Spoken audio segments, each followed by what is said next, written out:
जय श्री राम। सभी सुनने वालों को योगेश अनंत काले का प्यार भरा नमस्कार। पहले तो मित्रों हाथ जोड़ के माफ़ी, 15 दिन के लंबे अंतराल के बाद फिर से आ रहा हूँ। कुछ व्यस्तता थी, व्यावसायिक व्यस्तता थी और गणेशोत्सव तो था ही।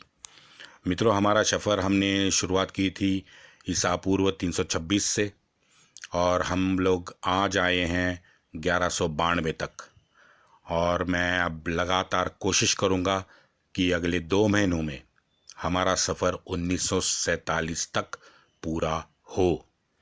मित्रों, 1020 के गजनी के महमूद के बाद छोटे मोटे अरबों के तुर्कों के आक्रमण तो होते ही रहते थे, लेकिन मोहम्मद घोरी का ये जो आक्रमण था ये लगभग गजनी के बाद 155-160 साल के बाद हुआ है।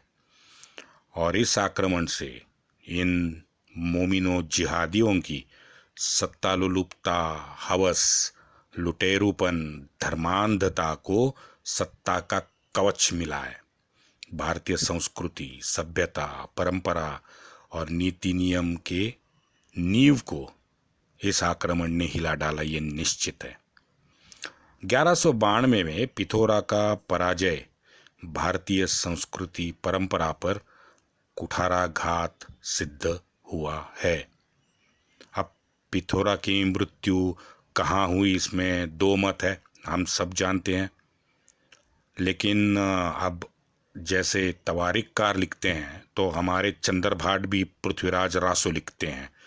तो भाई पृथ्वीराज रासो कथानक हमको ज़्यादा तथ्यात्मक लगेगा। लेकिन जो भी है, मोहम्मद घोरी का मृत्यु पंजाब के पास गजनी लौटते समय बड़ी बुरी हालत में हुआ है। पंजाब के खोखर राजपूत जाटों ने उसको उसके कबीले में शामियाने में घुस के काट डाला है। जो भी है, हम अगर दोनों में से मुझे पृथ्वीराज रासो का माने या इनका माने, चाहे दोनों में से जो भी माने, अंतिम सत्य जो भी हो, इस बार हिंदुओं की विजिगीषु वृत्ति का परिचायक तो ये इंसिडेंट है ही। 20वीं शताब्दी के महान भारतीय इतिहासकार श्रीयुत यदुनाथ सरकार ने इस पे बड़ा डिटेल लिखा है। यदुनाथ सरकार जी ने पिथौरा के पराजय की बड़ी सटीक समीक्षा भी की है। सर कहते हैं, मोमिन जिहादी आने से पहले भी हमारे राजा आपस में लड़ रहे थे, उसमें कोई दो राय नहीं है। लेकिन उनके लड़ाई में सभी नीति नियमों का, धर्मों का पालन होता था और उनको सभी को उनकी जानकारी भी थी।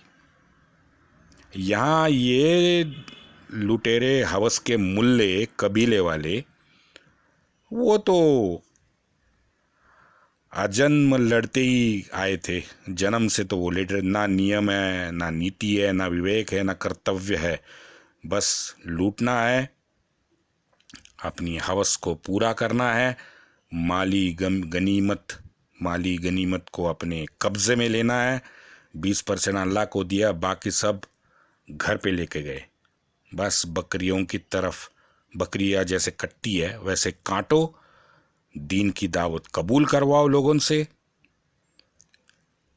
अगर आपको झूठ लग रहा है तो आप कुरान पढ़ो, और कुरान इस तरह पढ़ो, मक्की आयत अलग निकालो और ये मदनी आयत जो है वो अलग निकालो, और वो दोनों अलग अलग करके आप पढ़ो, तो आपको पता चलेगा कि जब ये जिहादी मुजाहिद मोमिन कमज़ोर होते हैं तो वो कैसे सोचते हैं, और वही कमज़ोर जिहादी मुजाहिद मोमिन मजबूत हो जाए तो उनकी भाषा कैसे बदलती है।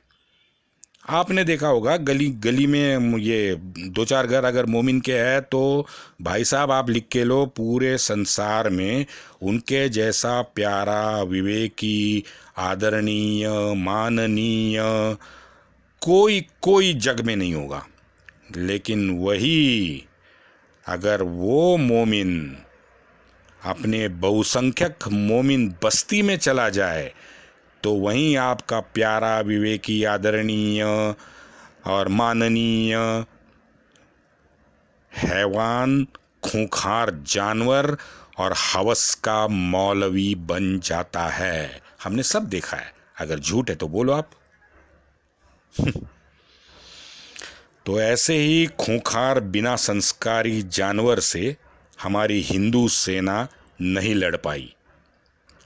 हमारे पास क्या था? हमारे पास उस वक्त ऊंट थे, हमारे पास हाथी थे, और उनके पास अरबी नस्ल के असली घोड़े थे।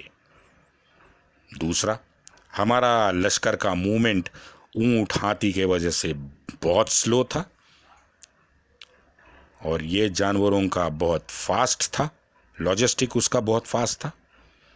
चौथा, सर कहते हैं कि चातुर्वर्ण पद्धति में हर एक घर का एक या दो ही क्षत्रिय बन जाता था, तो जाहिर है अन्य लोगों को लश्करी प्रशिक्षण तो 100% नहीं मिलता था। लेकिन ये अरबी जानवरों का तो अलग था। ये जानवर मोमिन ये तुलुगामी पद्धति से युद्ध करते थे। ये तुलुगामी जो है ना, ये एक उज़्बेक शब्द है।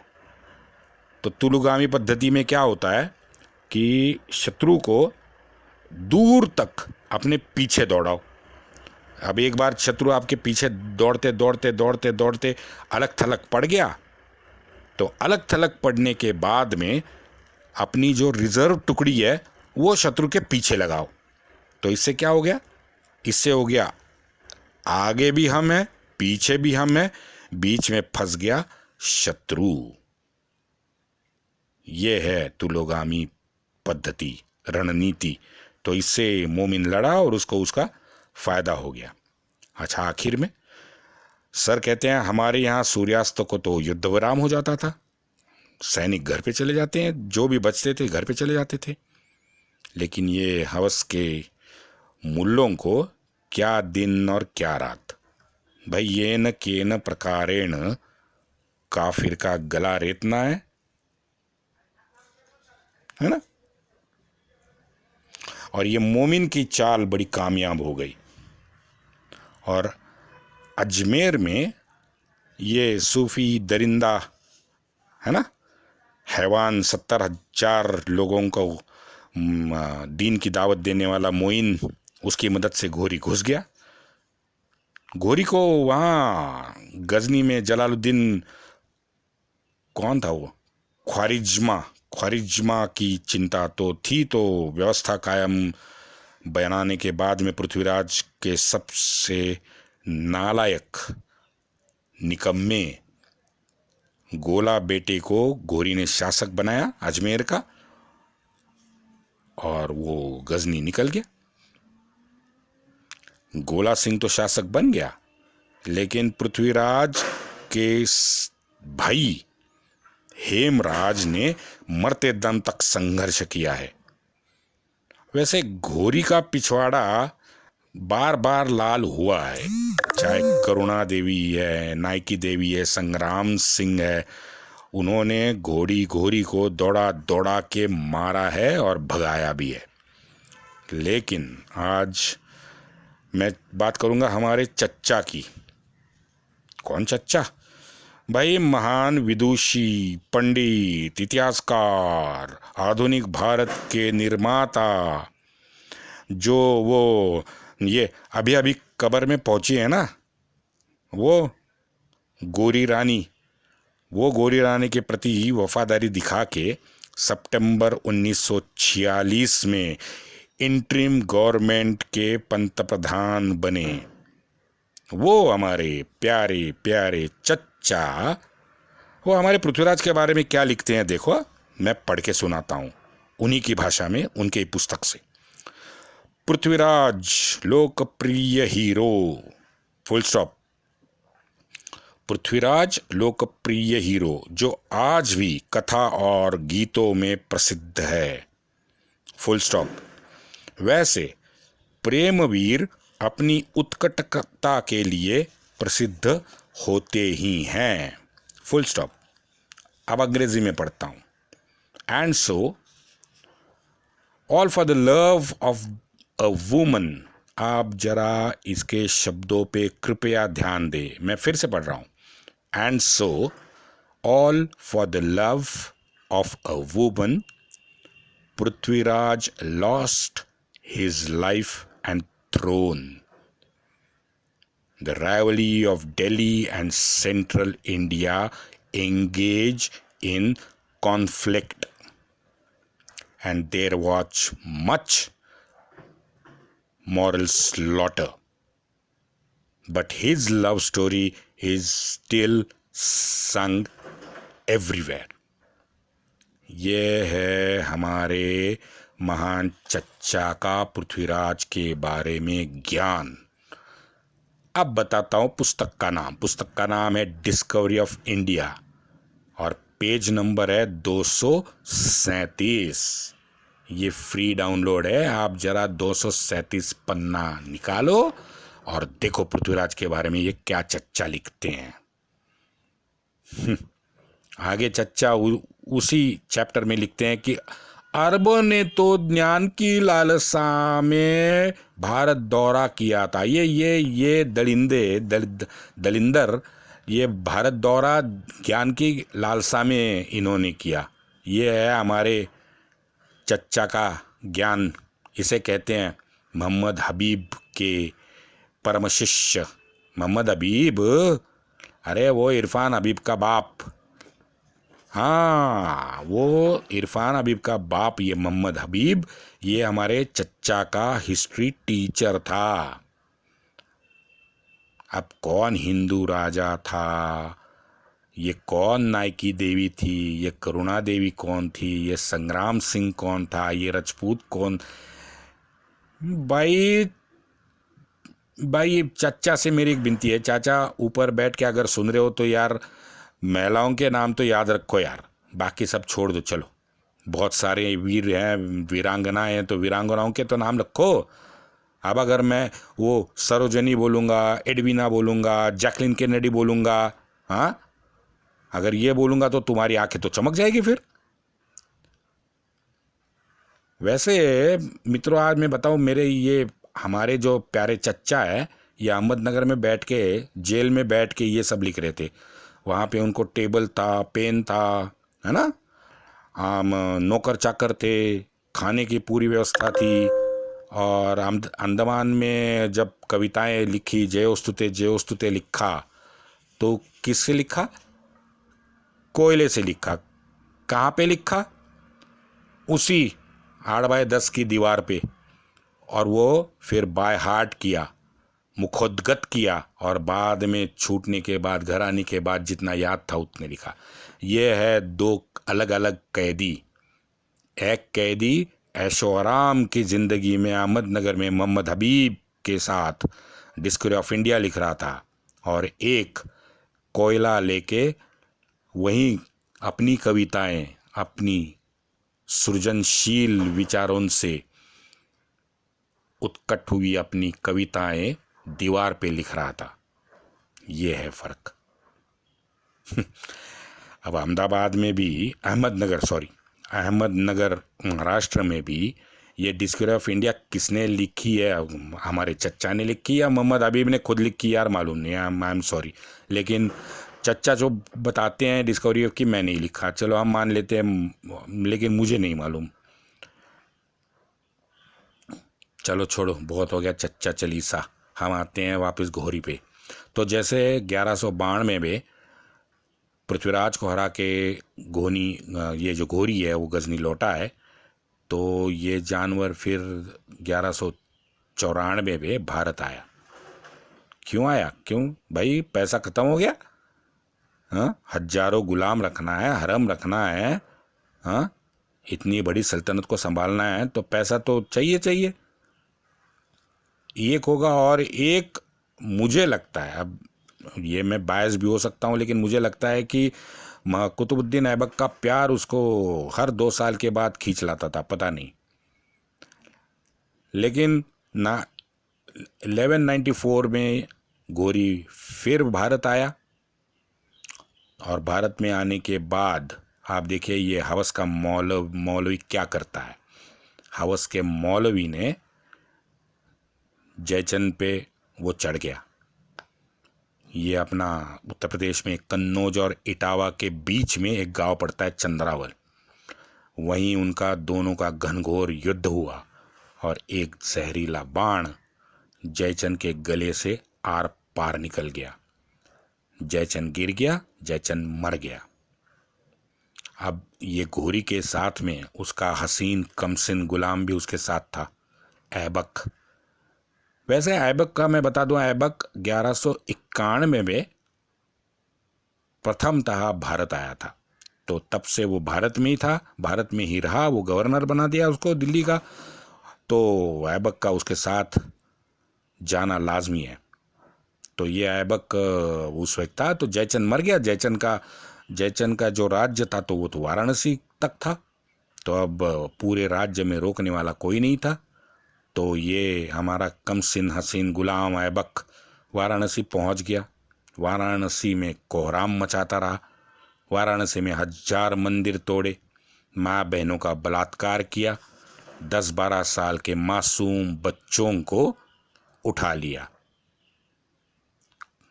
भाई साहब गलत मत सोचना, मैं दीन की दावत देने के लिए उसने उठाया ये कह रहा हूँ। मदरसे में पढ़ा के अंतिम सत्य जीवन का जो है वो बच्चों को वो सिखाना चाहता। आपको क्या लगा बच्चागिरी के लिए? अरे क्या यार, हद है यार, ऐसा नहीं, बच्चे नहीं, वो तो दीन की दावत देने के लिए उसने उठा लिया। और दूसरी, आप लोग सभी ये वली दरिंदे औरंगिया को फालतू में गाली देते हो कि भाई वाराणसी की बर्बादी औरंगिया ने की और सॉरी वली औरंगिया ने की। क्यों भाई? उसने तो अभी नया नया बनाया शिव मंदिर ही तोड़ा था। ये बाकी 1000 मंदिर तो उससे पहले 400 साल ऐबक नहीं तोड़े थे, 500 साल पहले। हद है यार आप लोगों की। ये है हिंदुओं का कारनामा, कुछ भी गलत लिखते हैं। तो इस बार जयचंद को मार के घोरी ने काफी तगड़ा माल अपने हाथ में लूट लिया। उसमें सोना था, चांदी था, तांबा था, हीरा जैसे सब माल उठा के उसने 1400 ऊंट पर रखा और घोरी निकल गया गजनी की तरफ। घोरी ने अपने पीछे कौन रखा?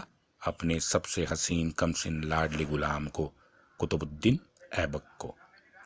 जैसा ये दरिंदा गजनी पहुंच गया, यहां अजमेर में पृथ्वीराज के भाई हेमराज ने फिर एक बार कड़ा हमला किया। लेकिन इस बार अजमेर को बचाने की नाकाम कोशिश हेमराज ने की। क्यों?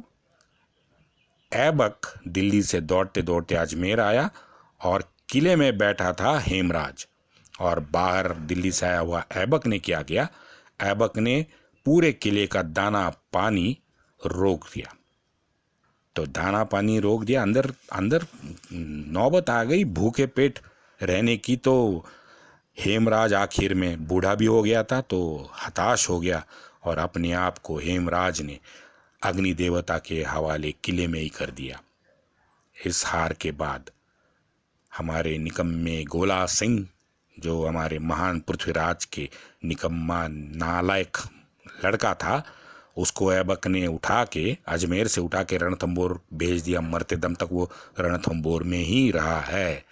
और तब से अजमेर आज तक 800 साल से हवस के मौलवियों के पास पड़ा हुआ है, आज भी पड़ा हुआ है। 1196 में दरिंदा मोमिन फिर आ गया गजनी से। इस बार उसने ये यादव भट्टी राजपूतों से बयाना छीन लिया। राजकुमार पाल, थंगगीर किले का राजा, घोरी ने वो जीत लिया। और उस सूबे का गवर्नर, उसका एक बहुत तगड़ा योद्धा था, पठान था, वहाउद्दीन तुगरिल, उसको उसने गवर्नर बना दिया, जिसने बाद में तुगरिल ने उसका नाम सुल्तानगढ़ रखा है, जो शायद आज भी सुल्तानगढ़ ही है। उसके बाद घोरी की नज़र ग्वालियर पे पड़ी। घोरी दौड़ता दौड़ता ग्वालियर आ गया। ग्वालियर के राजा थे सुलक्षण पाल। शुरुआत में दोनों बिल्कुल नहीं आटे थे।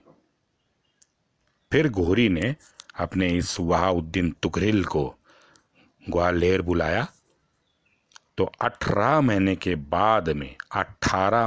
बाद में तुगरिल किला जीत पाया और ये हमारा वहशी जानवर फिर लौट गया गजनी।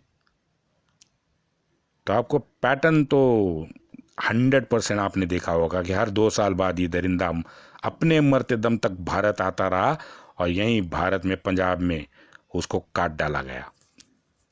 हमारे राष्ट्र कवि हैं दिनकर जी, उनके आशीर्वाद से उनके 4 लाइनें मैं उठा रहा हूं। दिनकर जी कहते हैं, सच है विपत्ति जब आती है कायर को दहलाती है। सच है विपत्ति जब आती है कायर को दहलाती है।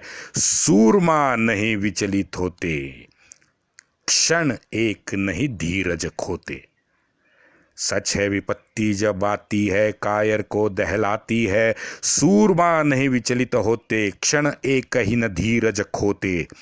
विघ्नों को गले लगाते हैं, कांटों में राह बनाते हैं। दिनकर जी को कोटि कोटि प्रणाम। वंदे मातरम।